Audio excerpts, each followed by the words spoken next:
Olá, queridos amigos, sejam muito bem-vindos a mais um programa Exemplos Não Nos Faltam. O que via de regra nos faltam é boa vontade, a busca do saber consciente de uma vida coerente com aquilo que nós gostaríamos que tornasse realidade em nosso dia a dia. No programa anterior, começamos uma viagem para entender o espírito, a sua anatomia, a sua fisiologia, falando também de grandes vultos, como o próprio Jesus, o Cristo de Deus, e como vários outros luminares, como Joana de Ângeles, Allan Kardec e vários outros, como Emmanuel, que entraram, André Luiz, nesse projeto de compreensão de nós mesmos. Então, basicamente, nesses dois programas iniciais, vamos falar desse si mesmo, desse espírito. Porque foi exatamente isso que Allan Kardec percebeu muito cedo. Porque ele começou a evocar a consciência do indivíduo a partir de informações que nós encontramos na Revista Espírita. Mês de junho tem um artigo chamado O Sono do Espírito, na de 1866. Lá o Dr. Calais dá um depoimento falando para Kardec ajudá-lo a compreender o que estava acontecendo com ele. Dr. Calais era um médico que vivenciou a medicina diferente dos seus colegas. Quando médico encarnado, ele buscava a cura do corpo na transformação moral do indivíduo. Então, o indivíduo se queixava de uma causa perturbadora no efeito que é o corpo, ele buscava o desequilíbrio na alma, no perispírito, no inconsciente, que é a causa do que está acontecendo no corpo. Mas o dia que ele desencarna, ele se viu fora do corpo físico, agora, na velocidade do pensamento, ele começou a assistir, contribuir para a cura da alma. Agora imagine a velocidade, quantos seres ele atendia, simultaneamente. Já que Maria, João de Deus, em Carta de uma Morta, no seu depoimento, ela narra que viajou da Terra para Marte, Júpiter, Saturno, outras constelações e até galáxias em alguns segundos. Ela visitou sistemas solares com 3 sóis. Hoje sabemos que o nosso sistema estelar de Capela tem 4 sóis. Então, quando nós começamos a estudar acerca do espírito e vemos essa mensagem do Dr. Calais, porque de repente ele se vê fora do corpo, daquele corpo perispiritual que ele já estava usando no mundo astral, no mundo dos espíritos. E ele se vê dentro de uma sala. Isso mesmo, dentro de uma sala. E já percebeu a presença de vários acadêmicos na área da medicina também. Ele se encoraja e questiona esses acadêmicos. E quando a resposta chega, ele percebe que estava respondendo a ele próprio. Então a isso chamamos consciência. Na visão de Joana de Ângeles, a soma de todas as nossas vivências. Então ali, em tese, no mínimo estaria, conforme Hermínio Corrêa de Miranda, num pequeno opúsculo chamado Hahnemann, o precursor da medicina espiritual, pelo menos alguns personagens nós podemos tentar mensurar. Porque o autor define Hahnemann como o pai da homeopatia. Isso já está muito claro. Mas ele tem certeza que Hahnemann, antes de ser Hahnemann, ele fora Paracelso, o precursor do magnetismo. Isso mesmo, Paracelso, o precursor do magnetismo. E ele sugere que antes de ser Paracelso, ele fora Hipócrates, o pai da medicina. Se todos nós devemos passar por todas as lições do universo e aprender gradativamente em todas as partes a presidir todas as coisas, como Hipócrates, ele teve uma visão geral da medicina e tornou-se o pai da medicina. E naquela época já dizia que seu alimento seja seu medicamento. Toda a energia curativa do ser está nele, não está fora. Então não tem como buscar fora o que já está dentro. E nós percebemos que mais tarde, estudando ainda medicina, Paracelso, estudando o magnetismo, que Allan Kardec estudou mais de 30 anos, 35 anos exatos, o magnetismo para entender a interação entre os seres, entre as coisas. E percebe, mais tarde, ele retornando para estudar a homeopatia e se tornou o pai da homeopatia, que é um mecanismo vibracional e físico ao mesmo tempo. Como algo mais adensado fisicamente falando, é um elemento que nos dá a capacidade de reconstruir tecidos, se os tecidos já foram lesados, no caso das enfermidades físicas. E na parte vibracional, construir bons fluidos. Já que ele fora Paracelso, agora ele sabia que com esse magnetismo não só poderia construir bons fluidos, mas que os bons fluidos repulsavam os maus fluidos. Isso mesmo. Então, com bons fluidos, eu repulso os maus fluidos, quer sejam perturbações internas ou visitantes externos. Então, eu estou repulsando os maus fluidos ou os maus espíritos, trazendo essa fonte permanente de energia em mim, que é o que Kardec narra no Livro dos Médiuns, ou em A Gênese. Trazemos em nosso próprio perispírito o nosso remédio para a cura do corpo e para afastar os maus espíritos. Também está na Revista Espírita de 1862, no mês de dezembro. Você encontra a mesma informação. De modo que, se a consciência, o espírito na sua totalidade, é a soma de todas as nossas vivências, ela sabe o que fazer, essa consciência, como fazer e quando realizar. Eu não sei ainda o que fazer, nem como fazer, tampouco como realizar na maioria das situações que eu vivencio. Mas quando eu silencio a minha vontade, isso mesmo, de alma, quando eu reconheço a grandeza que há em mim, e aprendi com Leon Denis, quando ele narra em O Problema do Ser, do Destino e da Dor, aprendei a abrir, a folhear, a ler o livro oculto em vós, o livro das metamorfoses do ser. Ele vos dirá o que tendes sido e o que sereis. Ensinar-vos-á o maior dos mistérios, a criação do eu pelo esforço constante, a ação soberana que, no pensamento silencioso, faz germinar a obra, e segundo vossas aptidões, vosso gênero de talento, far-vos-á pintar as telas mais encantadoras, esculpir as mais ideais formas, compor as sinfonias mais harmoniosas, escrever as páginas mais brilhantes, realizar os mais belos poemas. Quando eu li isso, eu não deixei por menos. Eu fui exercitar e acessar 8 anos da minha própria história, estudar 1723 livros, acessar a consciência desse livro que no plano espiritual ele tem 23.000 páginas, 23.743 páginas no original. E além de estudar todas essas obras e agora trazer a síntese desta obra para um só volume, apenas fragmentos. O segundo livro é uma sequência, vai ser uma trilogia inicial.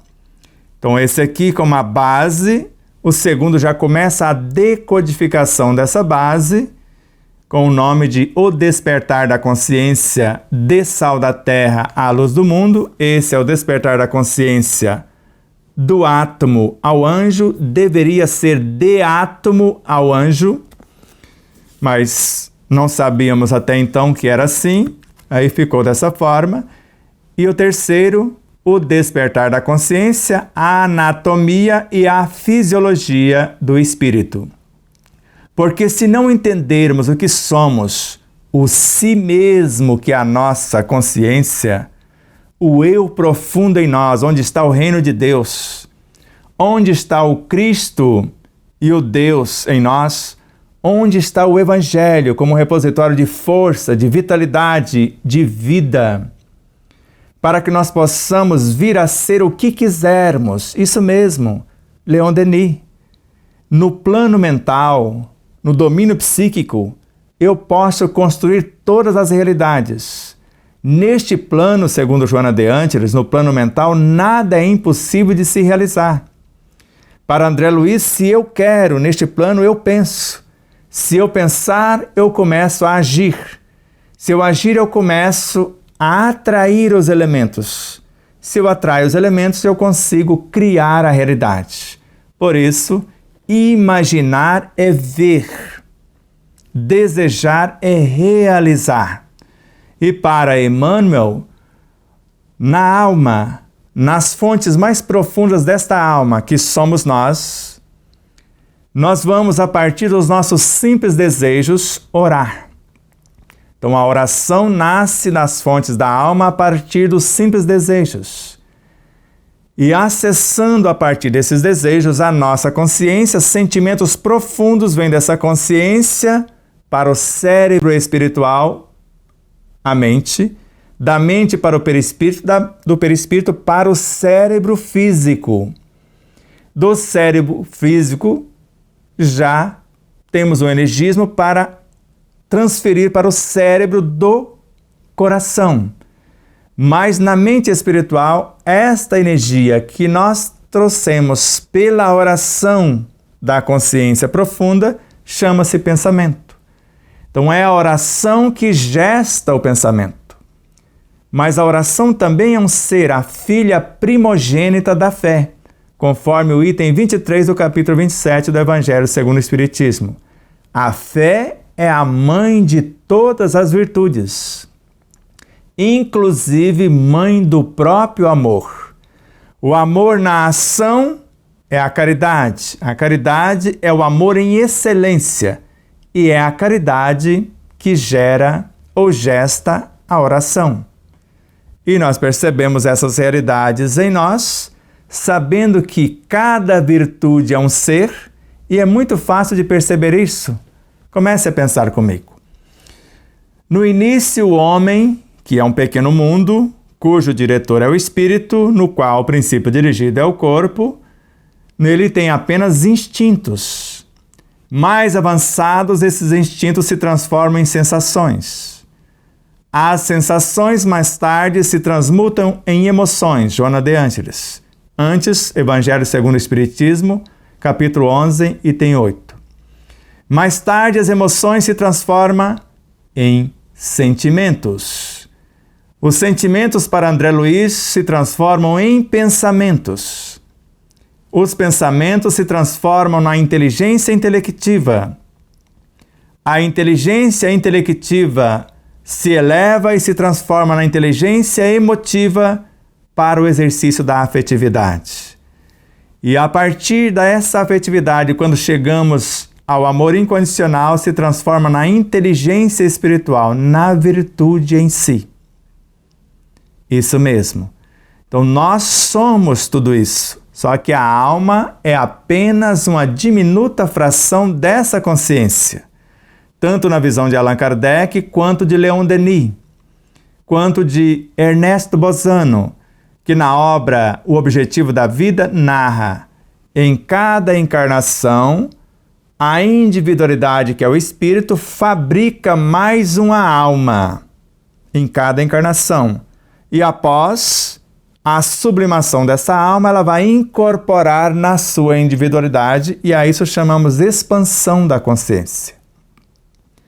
Então, conhece-te a ti mesmo e conhecerás essa verdade.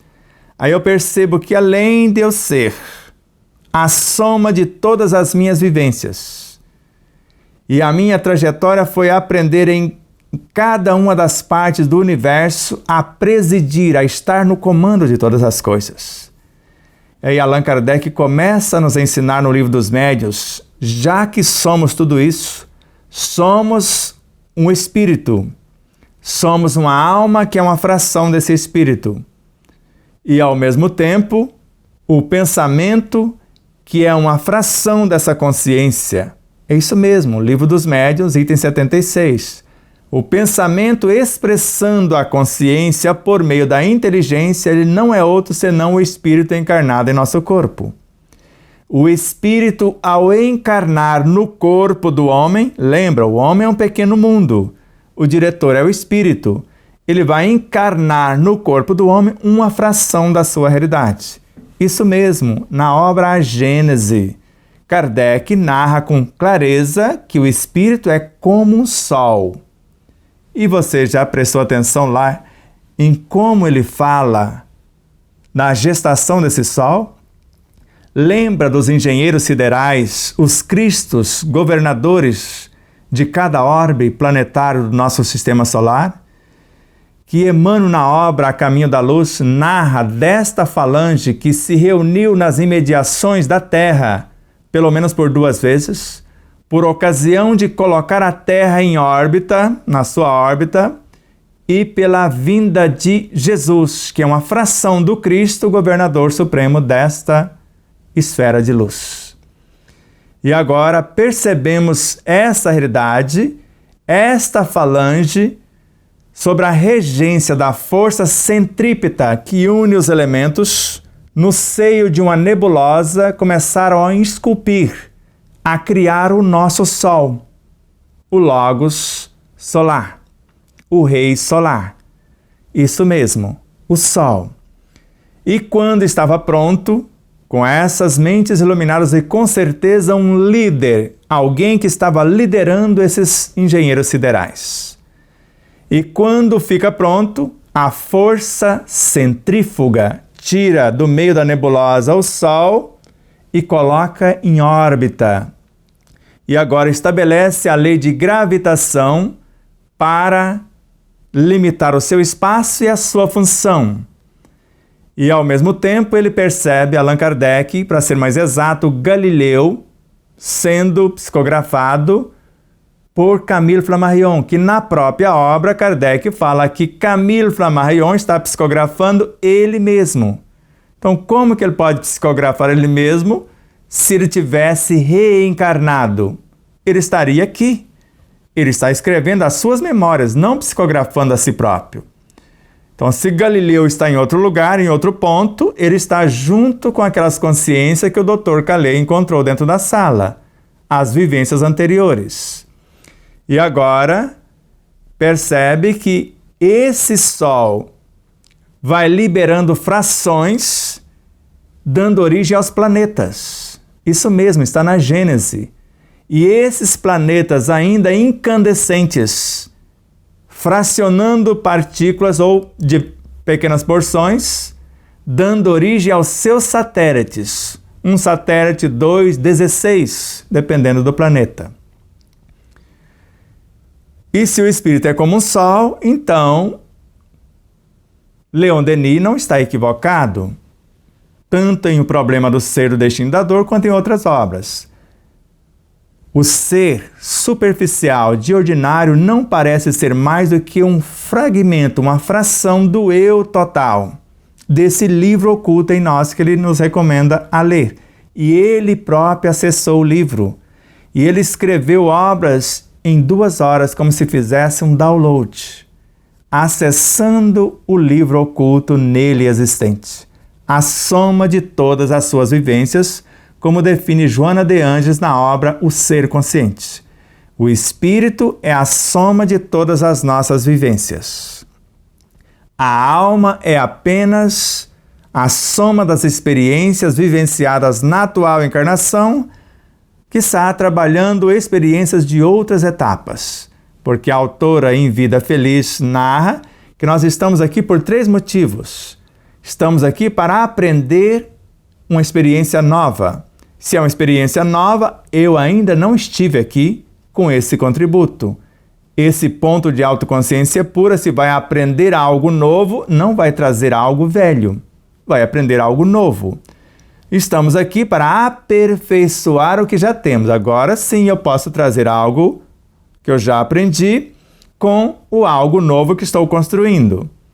Estamos aqui também para dividir o que nós angariamos. Coloco por minha vez, por inspiração. E estamos aqui para corrigir algo que não deu certo, também algo de outrora. De modo que o Espírito é esta síntese.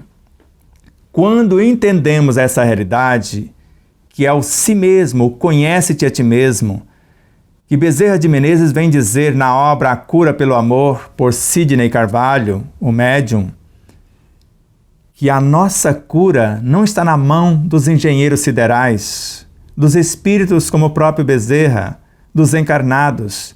Ela está na quantidade e qualidade de amor que conseguirmos movimentar em prol de nós mesmos, da fonte inesgotável desse amor que existe em nós mesmos.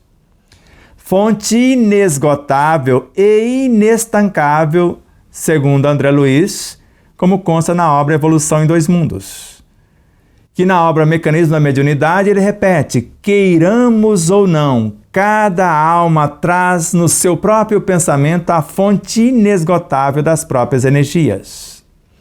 Que André Luiz, na obra Entre a Terra e o Céu, quando essa mente já atingiu mais altos degraus no seu processo de iluminação, ela, a mente, arroja de si mesma os elementos para compor os seus veículos de expressão e encarnar em mundos que lhes sejam inferiores. E o espírito, quando domina a lei de aglutinação de partículas, ele governa a própria encarnação sem subordinar-se a ela. Então, com essa base estrutural, com essa pauta inicial sobre o espírito, sobre Deus como a consciência das consciências, ele é a consciência com C maiúsculo, das consciências com C minúsculo. Ele é a inteligência com I maiúsculo, das inteligências que nele emana. Ele é a causa com C maiúsculo, das causas menores que nele existe. Ele é o princípio dos princípios, a lei das leis. Deus. O Verbo Criador, a expressão dessa luz incriada. O Cristo cósmico, a mente, uma emanação dessa consciência. Da mente cósmica, o psiquismo divino. O psiquismo divino é um oceano de luz. Das partículas desse oceano, imaginando essa água, cada partícula é um espírito, um princípio inteligente do universo. E esse é a matéria-prima do cosmos. Ele é considerado para Pastorino que une-se um mais outro. O amor é a reunificação dessas mônadas, desses átomos primitivos, desses princípios inteligentes, desse espírito com E minúsculo. Antes do amor não existia a criação, Joana de Ângeles. O amor é um prolongamento do psiquismo divino. Então, se é um prolongamento, nasce do. E na obra Iluminação Interior, a autora vem dizer que esse prolongamento, quando fraciona, é o espírito, o princípio inteligente do universo. Então, com essa pauta nesses dois programas, agora nós podemos falar mais claramente de Allan Kardec, um pouco dele como um dos mais lúcidos discípulos de Jesus, e depois de um Francisco Cândido Xavier, um pouco do homem e mais da sua obra. Nós vamos nos pautar mais na obra do que no autor. Por quê? Porque Allan Kardec fala que ele apenas organizou algo que não veio diretamente dele. Nós sabemos que muita coisa veio dele sim. É uma das mais lúcidas mentes de toda a falange do Espírito da Verdade. Então, de modo que vamos falar mais da obra do que dos autores. Porque o próprio Jesus, o nosso mestre, modelo e guia, foi muito claro. Eu estou aqui cuidando dos negócios de meu Pai. Então, por mais que queiramos falar de Jesus, ele está cuidando dos negócios de seu Pai. E ele narrou mais de uma vez: não sou eu quem faço as obras, o Pai as realiza através de mim. E Allan Kardec não poderia ser diferente. E os próprios Espíritos, nos princípios básicos da obra O Livro dos Espíritos, eles narram: a obra não é vossa, é nossa. O incluiu na obra, mas não era do próprio Kardec. Ele admitiu o papel de organizador, de ordenador de algo que alguém ditou. Então fique na paz do Cristo, na paz de Deus. Pense em tudo isso. Se quiser estudar um tanto mais, a obra O Despertar da Consciência do Atma ao Anjo já está na sua 9ª edição. É uma síntese, como dissemos, mas é um livro para estudo. Tem mais de 700 citações só catalogadas, fora as que colocamos diretamente. Porque Livro dos Médios só colocamos o LM. Livro dos Espíritos, LE. Então não precisa, porque tanto o Livro dos Médios tem o item, Livro dos Espíritos tem a questão. Então está lá. Se você quiser, entre no nosso site, o despertardaconsciência.com.br, para aquisição do livro. Os grupos de estudos, que tem mais de 200 grupos em todo o país, também para fazer isto. Se quiser comprar por atacado, megalivros.com.br. A editora que fez esse belíssimo trabalho, Liberdade e Consciência, esse trabalho da 8ª e da 9ª edição, com esse novo formato, capa dura com costura reforçada, que você pode fazer isto, ele não machuca, ou o que nós chamamos aramado com airô, que é o aramado de cobre. Então que Deus nos abençoe e que a partir do próximo programa vou pedir o que Kardec recomendou no item 7 do Livro dos Espíritos. O sábio, para estudar algo que ele desconhece, ele deixa de lado o seu saber. O estudo de algo novo não se faz com ideias pré-concebidas. Exemplo não nos faltam. Então, se ele é um exemplo vivo para nós, então vamos usar a sua recomendação. Abraços de luz e paz, muito amor e até o nosso próximo encontro.